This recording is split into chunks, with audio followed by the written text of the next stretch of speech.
I had the Steelers for the first time in the Mike Tomlin era going below 500, 6-11. You have them for the first time in the Mike Tomlin era below 500, going 7-10. Both of us obviously having them miss the playoffs here.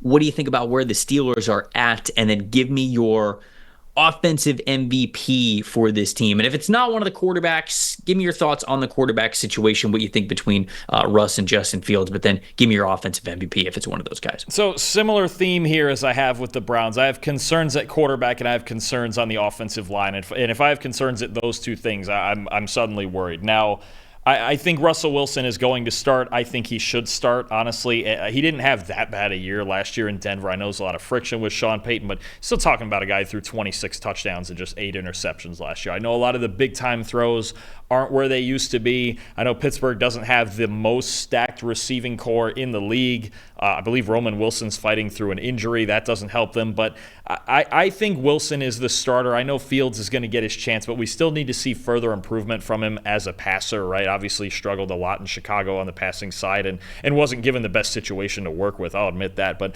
I don't know if this is the best situation to work with either, right? And to me, this offensive line is a real X factor, right? And I'm a little concerned with where it's going already with Troy Fautanu, who was supposed to start at right tackle, suffered an injury. Broderick Jones, who last year went from left tackle to right tackle, now is going back to left tackle. Now with Fautanu's injury, they played the starters the other day against, I believe it was Detroit, and Jones is now back on the right side with Dan Moore Jr. at left tackle. There's just so much shuffling happening on this offensive line right now that I don't know how ready they're going to be. And then they have to protect these two quarterbacks who are known as two of the biggest improvisers in the league.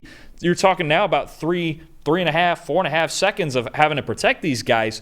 They already weren't great in pass protection. Now you have to protect for these two who are running around all over the place. But the foundation of this offense is going to be running the ball, right? And they have a really good pair of backs in Jaylen Warren and Najee Harris. But my offensive MVP, I actually have Jaylen Warren. I think he's just more. So do I. I have Jaylen Warren as well. He's just like, you just see a different burst with him on the field. He's more efficient. He's a better receiver. I really think it wouldn't shock me by the end of the year. I think at some point this happened in Dallas with Zeke Elliott and Tony Pollard, where eventually it was just like, man, Tony Pollard's the better back here. And I'm not saying Najee Harris can't do things for him. He had a really good stretch run last season down the stretch when they really made the playoffs playing defense and running the ball. But I think Warren's just more versatile and at times gives him better speed and he's more efficient. I mean, you just talk about a guy, so you look at the rushing yards, well, Najee had a lot more rushing yards. But you look at the total yards, and I believe Warren only had 50 less scrimmage yards on a lot less touches. So I think they need to use Jaylen Warren. I think he needs to start becoming the primary back here. And I think Harris certainly has a purpose. You have a 230, 240-pound back like that.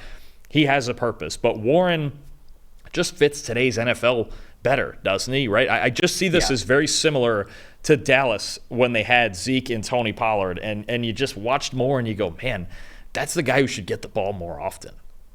I agree with you. I think going back to the quarterback situation, there's just too much up in the air. I think both of those guys, Fields and Wilson, neither of them finished with a passing grade above 70 last season. When it came to EPA per pass last year, the Pittsburgh Steelers were 23rd. They've got more shuffling along the offensive line, more youth along the offensive line, which is going to take some time to iron out.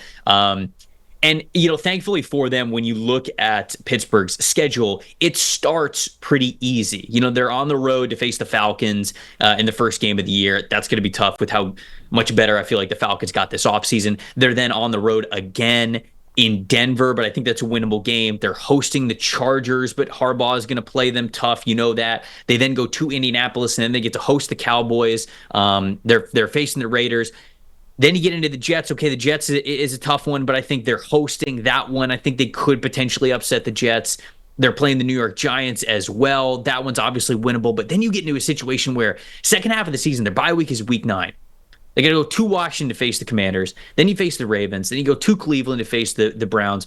To Cincinnati to face the Bengals. Browns again, this time at home. Then it's Eagles, Ravens, Chiefs, Bengals. Like, that is brutal. If you look at from week 11 on for this team, it is Ravens, Browns, Bengals, Browns, Eagles, Ravens, Chiefs, Bengals.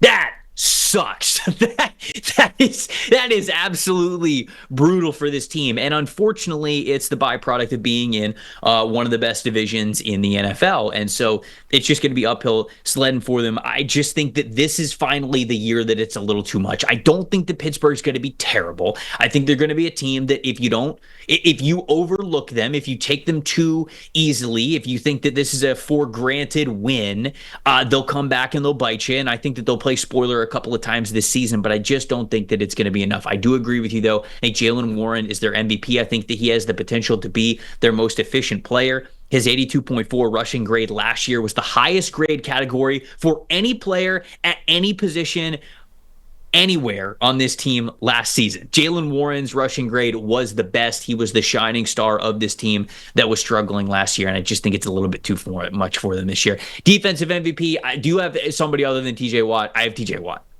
I can't do it. Yeah, just and look, and this one was harder because there's some other great players on this. Minkah Fitzpatrick, Patrick Queen coming over is going to be Patrick Queen might honestly be the X factor with as much as Pittsburgh struggled at linebacker last year. That's a huge get for them.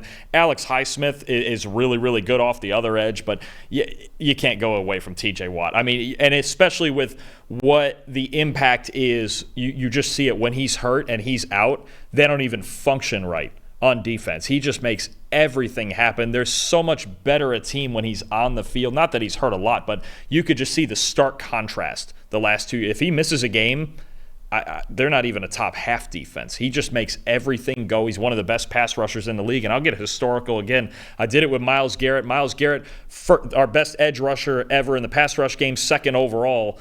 TJ Watt is 6th all-time in overall grade in PFF history among edge rushers. Like, he's that good. Another guy, just like his brother, future Hall of Famer, Defensive Player of the Year candidate every single year. Pressure machine, can drop into coverage and pick balls off. We've seen him have pick sixes before. Sacks, pressure, run, everything. He's just one of those do everything. You just couldn't pick anybody else here. It's not even. I don't even think it's possible. You could think about a couple. Could I make a Minkah Fitzpatrick case? Sure, another great safety we have in the league, but TJ Watt makes them go. He makes not just the defense, he makes his entire team go. I agree completely. He is truly one of the best defensive players in football. 19 sacks last year to lead all players. By the way, he's also just 18 sacks away from catching his brother on the all-time sack list. So, yeah, just another casual 19-sack season, TJ, and you'll surpass your brother on the all-time sack list, which whenever that happens, if it happens, an incredible accomplishment just because it's an unbelievably talented family who has been a cornerstone of the last decade of NFL defensive line play. What about breakout player? Who do you got breakout player for the Steelers? I'm going to go in there secondary here, and I think there's an opportunity for a young guy, a second-round pick from last year, to really start emerging, and that's Joey Porter Jr. I think we saw some really, really good moments out of him last year. He can play in press. He can play off. He's got a high football IQ, and he's really physical. I think with Patrick Peterson gone now at corner, I think it opens the door for Porter to have a really nice year. I think we could see some good development from him in year 2, and I think the Steelers could do some versatile things in coverage if Fitzpatrick is healthy, if Porter obviously plays better than he did last. And he had a solid rookie season. If he improves upon that, I think this Pittsburgh secondary could start causing teams issues because they've had problems. No issues rushing the passer, usually a pretty good run defense, especially in Pittsburgh, but they've had issues at corner the last couple of years. I think Joey Porter Jr. could solve those problems. Would love for him to really take that next step this year and become their CB1 on that team. I'm going to go with another second-year player. I'm going to go with defensive lineman Keanu Benton. I think that Benton is in for a monster season this upcoming year. I was really impressed with him throughout the draft process when I was watching him for the 2024 class. His rise at Wisconsin was a lot of fun to watch. Really started as just a run-stuffing nose tackle, just a zero technique. I'm going to take up multiple blocks. The other guys are going to make some plays in the backfield, and as his career went on with Wisconsin, he became a little bit more of a pass rusher. And that final year that he was there, he started showcasing some pass rush moves, a lot of powerful pass rush moves. We saw that at the Senior Bowl as well. Steelers end up getting him in what was one of my favorite draft classes from that 2024 class. And last year, he had a 74.6 overall grade, which is really nice as a rookie. 464 snaps, that's how he earned those.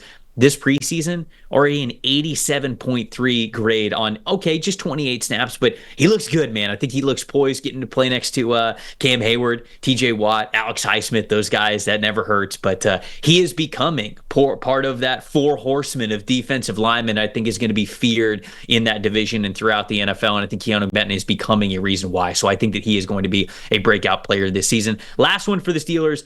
Team's best rookie this year. We got. Yeah, there was a lot of good candidates. I think this was one of the best draft classes in the league. Honestly, when you look at if he's healthy, Troy Fautano should be starting. Roman Wilson, when he's healthy, should give him a vertical threat. Peyton Wilson at linebacker could contribute early because they've had some issues at linebacker and they need someone next to Patrick Queen. But I'm going to center, man. I'm going with Zach Frazier at center. This is hell yeah, brother. I watch his play style, and you tell me this. I remember them taking him on draft night. I believe it was in round 2. And I was just like, oh, yeah, that's a Pittsburgh Steeler. Absolutely. Former wrestler, rugged dude at West Virginia, doesn't mind running the ball and playing in cold weather. And you can just see, like, something about him. I was just like, man, when they took him, I was just like, that's a Steeler. That's a Steelers offense. Mason McCormick, too. He won't start at guard, but if anybody were to go down, he could play, too. He's another one. Same thing. Just physical guys, man. And Frazier, I think, steps right in. They've had a lot of issues at the center position in the last couple of years. I think Frazier steps in, has a nice year, and brings that attitude in the run game that they really need to open holes for Najee Harris and Jaylen Warren. I agree. I got the same guy, and it was a good draft class, I think, for the Steelers, but it's hard not to pinpoint Zach Frazier of somebody who needs to be a centerpiece for them, and we thought that was possible on draft night. Played the most snaps of anybody on that team on the offensive side of the ball in the preseason, 99 snaps, earned an 82.2 pass blocking grade. So a lot of high hopes for Zach Frazier and what he could be for the middle of that young and changing Steelers offensive line. How good he plays could go a long way into solidifying the rest of that offensive line to maybe make up for some of the concerns that you and I talked about as reasons why we think that this team might not be a 500 team this year. Also wanted to shout out Corey Trace Jr., by the way, their cornerback, who I liked Corey Trace a lot when he was coming out of Purdue. He just had a bad injury history, man. Multiple lower body injuries, some serious knee injuries. He had another serious knee injury last year that ruined his rookie year, but 81.3 overall grade and an 80.3 coverage grade this preseason. And so somebody who's got that size, speed combo that you love as an outside corner, big shout out to Corey Trice. I hope he has a fully healthy season this year because I think he is a very talented player.